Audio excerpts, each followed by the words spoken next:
Hi guys, welcome to this third lecture of machine learning course. आज हम बात करने वाले टाइप्स ऑफ मशीन लर्निंग के बारे में। पिछले दो वीडियोस में हमने बात करी थी व्हाट इज मशीन लर्निंग और हमें क्या क्या नीड नेसेसिटीज है हमारे सिस्टम में होना मशीन लर्निंग मॉडल को बनाने के लिए। ओके, सो इन दोनों चीजों के बारे में हमने बात करी थी।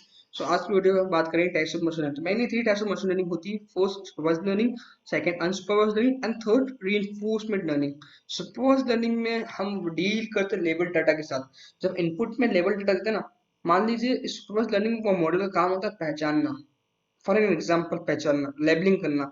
मतलब हम जब भी लेबल डाटा देते हैं ना किसी चीज को, हम मॉडल को क्या देते हैं, मॉडल को लेबल डाटा। सो इसको आगे देखते हैं, हम एग्जाम्पल समझने की कोशिश करते हैं। ओके, सो आप देख सकते हैं यहाँ पे हमारी मशीन को, हमारी मशीन है जिसको हम सिखाने की कोशिश कर रहे हैं। क्या हमारी मशीन है जिसको हम एप्पल की इमेज के थ्रू एप्पल कैसा होता है ये सिखाने की कोशिश कर रहे हैं। तो हमने इसको चार इमेजेस दी, उन पे लेबलिंग करी हुई एप्पल एप्पल एप्पल। सो अलग एक डिफरेंट फोर टाइप्स के एप्पल है हमारे पास। ओके, अलग अलग शेप एंड साइज के एंड कलर के। हम पर चारों एप्पल लिए। ओके, सो हमने इसको लेबल किया। ये जो नीचे नेम लिखा हुआ ना एप्पल, ये क्या इसको बोलते हैं लेबल। ये इमेज के साथ जो नेम एसोसिएटेड इसको बोलते हैं लेबल। सो हमने इसको हमने इसको कहते हैं डेटा। ये क्या है हमारा डेटा, लेबल लेबल डाटा है हमारा। इसको क्या बोलते हैं, इस प्रकार डाटा को बोलते हैं लेबल डाटा। जिसके ऊपर लेबलिंग करी होती है ना उसको बोलते हैं लेबल डाटा। सो इस प्रकार डाटा दिया हमने और इसकी मशीन लर्निंग एल्गोरिथम ने हमने फिक्स किया। जब भी इस तरह का कोई इमेज दिखे तो उसको बोल देना एप्पल ना। उसको हमने टेस्ट किया। सो हमने इसको दिया डेटा टेस्ट के लिए। सो हमने इसको एक इमेज दिखाई कि हमने इससे पूछा ये इमेज किसकी है, तो इसने बोला 97% इट्स एन एप्पल। तो 97 क्या है, प्रोबेबिलिटी के साथ क्या बोल रहा है, एप्पल बोल रहा है। सो आउटपुट में क्या निकल रहा है, लेबल। सो हमने इमेज दी, आउटपुट में क्या निकल रहा है, इसका लेबल, कि इसका लेबल क्या है। ओके, हम इसका पूछना चाह रहे हैं लेबल। सो इस टाइप की जो स्टडी करते हैं, लर्निंग करवाते हैं हमारे मॉडल्स के, सो उस टाइप की लर्निंग को बोलते हैं हम सुपरवाइज लर्निंग। ओके, लेबलिंग के थ्रू हमने इसको पढ़ा है ये सब कि एप्पल किसे बोलते हैं। ओके, हमने से ही पूछा, हमने से यह पूछने की कोशिश करी इसका लेबल। तो इस टाइप की लर्निंग को क्या बोलते हैं हम, सुपरवाइज लर्निंग। उम्मीद है आपको सुपरवाइज लर्निंग समझ में आया होगा। नेक्स्ट हम बात करते हैं अनसुपरवाइज लर्निंग के बारे में। सो अनसुपरवाइज लर्निंग के बारे में बात करें तो अनसुपरवाइज लर्निंग में हम क्या करते हैं, बिना लेबल की इमेजेस देते हैं। ओके, हम डेटा तो देते हैं, बहुत सारा डेटा देते हैं इसको। और डेटा किस लिए देते हैं हम अनसुपरवाइज लर्निंग मॉडल को, मॉडल कुछ इस प्रकार बताते हैं जो सब ग्रुप्स में डिवाइड करता हो। ओके, उनके फीचर्स के अकॉर्डिंग हमारे डेटा को किस में डिवाइड करता हूँ, सब ग्रुप्स में, उनके अलग अलग ग्रुप्स में डिवाइड करता हूँ। जैसे कि हमने मान लीजिए हमने डॉग या कैट की इमेजेस दी हमारे मॉडल को, तो उसे इस model super unsupervised learning model का काम क्या है कि डॉग्स और कैट को अलग अलग ग्रुप में डिवाइड करना। हमने उसको ये नहीं बताया कि ये डॉग्स है या कैट है, हमने सिर्फ ये बताया डॉग्स और कैट की इमेजेस दे दी बहुत सारी। उसको उसको क्या करना है, डिवाइड करना है अलग अलग ग्रुप में। बस इतना काम है इसका अनसुपरवाइज्ड लर्निंग। रीइंफोर्समेंट लर्निंग का काम क्या होता है, रीइंफोर्समेंट लर्निंग जो है ना अपने एनवायरनमेंट से सीखता है, पॉजिटिव और नेगेटिव फीडबैक के थ्रू सीखता है। इसे आगे और देखेंगे हम इन्फॉर्मेशन लर्निंग को। ओके, नाउ अब दो सुपरवाइज्ड लर्निंग के दो टाइप्स की बात कर लें, regression and classification. So regression किसे बोलते हैं, जब भी हम रिग्रेशन मॉडल किसे बोलते हैं, जब भी हम कंटिन्यूस डेटा के साथ डील करते हैं। Continuous data that means post, temperature, humidity, heart count, blood pressure. ये इस प्रकार डेटा जो था कंटिन्यूस डेटा। ओके, जो फर्दर क्लास में डिवाइड नहीं होता है।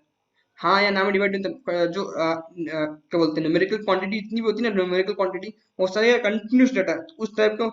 उस टाइप का जब भी हम डील करते हैं उस टाइप के मॉडल के साथ, तो उसको बोलते हैं रिग्रेशन। क्या बोलते हैं, regression, supervise regression model. Okay, so इसके बारे में हम बात करेंगे अगली वीडियोस में, रिग्रेशन के बारे में और डिटेल में। नेक्स्ट सुपरवाइज लर्निंग के क्लासिफिक करेंगे हम, तो क्लासिफिकेशन दूसरा टाइप है इसका। सो क्लासिफिकेशन में क्या, हम पर्टिकुलर क्लास में डिवाइड करते हैं, यस और नो, डॉग और कैट। सो डॉग कैट बहुत सारे क्लासेस हो सकती है। So, हम क्या कर रहे हैं, न्यूमेरिकल, हम जो आउटपुट में क्या ले रहे हैं, न्यूमेरिकल डाटा नहीं ले रहे हैं। आउटपुट में कोई भी न्यूमेरिकल डाटा नहीं ले रहे हैं। हम क्या ले रहे हैं आउटपुट में, यस और नो, जीरो वन, या फिर स्पेम है या नहीं है। सो इस टाइप का डाटा जो होता है ना, ट्रांजिशन फ्रॉड और नॉट, जो पर्टिकुलर कैटेगरी में डिवाइड करता है। ओके, तो इस टाइप के डाटा को बोलते हैं क्लासिफिकेशन। सो इस टाइप के जब भी बोलेंगे हम, जब भी इस तरह के हम मॉडल से लर्निंग करवाएंगे तो उसको बोलेंगे classification supervise learning. Okay, so now hope the classification की इमेज आपके दिमाग में क्लियर हो गई। इसको भी हम डिटेल में मॉडल बनाने के थ्रू आपको दिखाएंगे मॉडल बनाते हुए। सो इसको भी हम डिटेल में पढ़ेंगे हमें आगे वाले आने वाली वीडियोस में। ओके, सो नाउ नेक्स्ट बढ़ते हैं एग्जांपल्स की तरफ।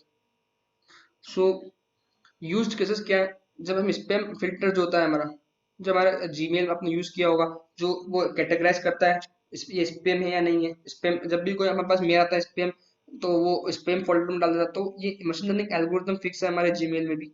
सो वो क्या करता है कि हमारे हमारे ईमेल्स को में स्पैम है या नहीं है, उस हिसाब से हम अलग अलग फोल्डर में सब डिवाइड कर देता है। सो ये बेस्ट यूज एग्जांपल है इसका।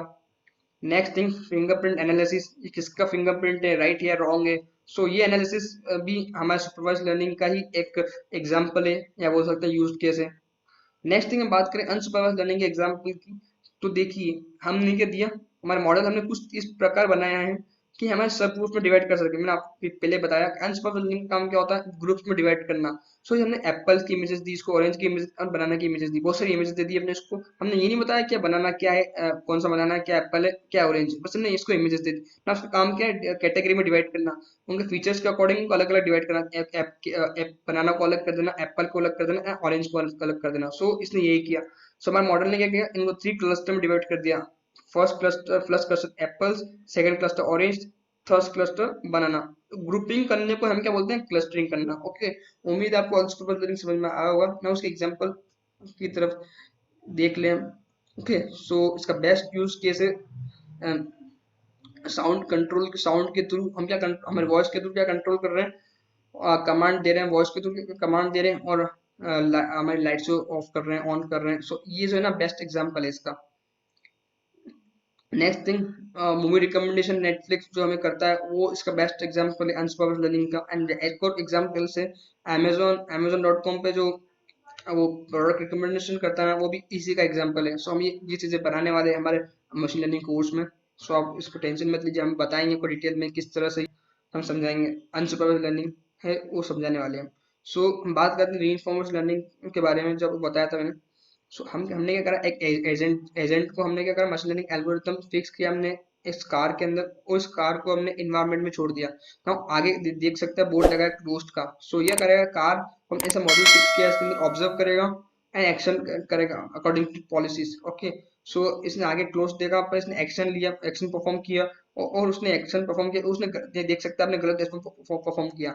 सो हम उसको रिवार्ड करेंगे या पेनल्टी करेंगे। ओके, सो हमारे अंदर है। सो हमने उसको -50 पॉइंट दिए, तो उसने क्या सीखा ऐसे कि ये मैंने गलत डिसीजन दिया था, इसलिए मुझे -50 पॉइंट मिले ना। उसने वापस इस प्रोसेस को हमने क्या किया, वापस इटरेट किया, जैसे स्टार्टिंग पॉइंट था वापस स्टार्टिंग पॉइंट पे ले गया हमारी कार को, और वापस हमने वहां से छोड़ा। तो इसने क्या करा, अब वो रॉन्ग डिसीजन था, इसलिए -50 पॉइंट मिले, तो उसने सीख लिया वो चीज को ना। उसने अब राइट टर्न लिया, तो राइट टर्न पे हमने उसको दिया पॉजिटिव रिवॉर्ड दिया ना। ये प्रोसेस चलती जब तक हमारी मशीन हमारा मशीन लर्निंग मॉडल पूरी तरीके से सीख नहीं जाता इन्वायरमेंट में रहना। सो इस तरह से वो हमारा मशीन मॉडल सीखता है। सो हम उसको फोर्स करते हैं सीखने के लिए। उसका बेस्ट एग्जांपल एक और देखते हैं, dog training. Pavlov train dog using reinforcement learning. reinforcement learning के थ्रू क्या कर रहा है, हमारा एक पेवलो अपने डॉग को ट्रेन कर रहा है। क्योंकि डॉग जो है ना, खाने की तरफ एकदम भागता हुआ आएगा, मगर उसको सिर्फ घंटी सुनाई देगी ना, तो भागता हुआ नहीं आएगा। कोनो रिएक्शन उसको क्या मिल रहा है, कुछ नहीं मिल रहा। पर जब उसने घंटी के साथ घंटी बजाई और उसको खाना भी दिया वहां पे घंटी बजाने के साथ, तो वो एकदम भागता हुआ है, उसका रिस्पॉन्स एकदम खतरनाक हुआ। वो उसने इस प्रोसेस को बार बार किया, तो उसके दिमाग में फिक्स हो गया, जब भी घंटी बजेगी मुझे खाना मिलेगा। क्या बोलेगा, जब भी घंटी बजेगी मुझे खाना मिलेगा। तो इस तरह से फिर उसने बहुत बार, जब उसने सीख लिया है घंटी मुझे खाना मिलेगा, तो उसने फिर उसने चेक किया, उसको एक बार घंटी बजाई बिना खाने के, तो वो भी दौड़ के आया। उसके दिमाग में क्या फिक्स हो चुका कि यार घंटी, जब भी घंटी बजेगी मुझे खाना मिलेगा। उसके उसके उसके ट्रेनर ने उसको ट्रेन कर दिया है कि जब भी घंटी बजेगी उसको खाना मिलेगा। पर अब क्या, जब भी घंटी बजाता है तो दौड़ता हुआ जाता है, किस उम्मीद में कि मुझे खाना मिलेगा। सो इस तरह से वो डॉग को ट्रेन किया। तो इस टाइप की लर्निंग को बोलते हैं हम रीइंफोर्स लर्निंग, इसको फोर्स किया लर्न करने के लिए। ओके, नाउ इसके यूज केसेस देख लेते हैं। So self driving car best example है इसका, और बेस्ट यूज केस बोल सकते हैं इसका। ओके, सो ये ऑटो पायलट, टेस्ला की ऑटो पायलट कार है, जो कि मशीन लर्निंग मॉडल पर बेस्ड है पूरी। सो नेक्स्ट हम बात कर लेते हैं सुपरवाइज्ड लर्निंग और अनसुपरवाइज्ड लर्निंग में डिफरेंस की। बेसिक डिफरेंस जो दोनों में होता है, सो ये बेस्ट ग्राफिकल रिप्रेजेंटेशन जीआईएफ के तो समझा रखा है मैंने आपको कि क्या मेन डिफरेंस है दोनों में। सो आप देख सकते हैं यहाँ पे, इसको आप देखिए, मैं जितना बताऊंगा ना इसके बारे में। हमने ट्रेन किया था, हमने फर्स्ट में मैंने आपको एग्जांपल दिया था कि मैंने अपने मॉडल को ट्रेन किया है, सुपरवाइज्ड लर्निंग मॉडल को डॉग्स और कैट की इमेजेस के साथ। नाउ अब जब मैं उसको इनपुट दे रहा हूँ डॉग्स और कैट की इमेजेस, तो मुझे आउटपुट में देना चाहिए डॉग है या कैट है। तो डॉग दे रहा है कि डॉग है तो डॉग दे रहा है, कैट है तो कैट दे रहा है। ओके, नाउ अनसुपरवाइज्ड लर्निंग में क्या दिया मैंने, इमेजेस दी डॉग और कैट की, ना नहीं उसको ये बताया कि डॉग है या फिर कैट है। ओके, नाउ अब इस मॉडल का काम क्या, अनसुपरवाइज्ड लर्निंग मॉडल का काम क्या, इन दोनों को डिवाइड करना कैटेगरी में। डॉग को अलग रखना, कैट को अलग रखना अकॉर्डिंग टू फीचर। ये नहीं कि डॉग है तो अलग रखना, इनको फीचर्स को मैच करते हुए अलग रखना। ओके, कोई डॉग ऐसा होता है जो बिल्ली बिल्ली समान दिखता है, उसके फीचर बिल्ली से मैच होंगे तो बिल्ली के ग्रुप में रख देगा। ओके, तो फीचर्स के अकॉर्डिंग उनको ग्रुप में डिवाइड कर रहा है। ऐसा कुछ नहीं है कि डॉग है तो अलग रखा है, बिल्ली है तो अलग रखा है, नहीं। सो वो क्या कर रहा है, उनके फीचर्स के अकॉर्डिंग उनको डिवाइड कर रहा है। सो अनसुपरवाइज्ड लर्निंग का मॉडल का ये काम होता है। सो गाइस, आज के लिए इतना ही। उम्मीद है आपको आज का वीडियो समझ में आया होगा और पसंद आया होगा। प्लीज पसंद आया तो लाइक कीजिए, एंड अगर आपको मशीन लर्निंग सीखना है तो प्लीज इस प्लेलिस्ट को एक्सेस कीजिए, लिंक मैं डिस्क्रिप्शन बॉक्स में दे दूंगा आपको। ओके, आप इसको बुकमार्क कर सकते हैं और सेव कर सकते हैं, सारी वीडियोस इसी पे आएगी। एंड मशीन लर्निंग आपके कैरियर को बूस्ट कर सकता है, इसलिए आपको सीखना चाहिए। ट्रेनिंग टेक्नोलॉजी है। सो गाइस, आज के लिए इतना ही। Thank you for watching it.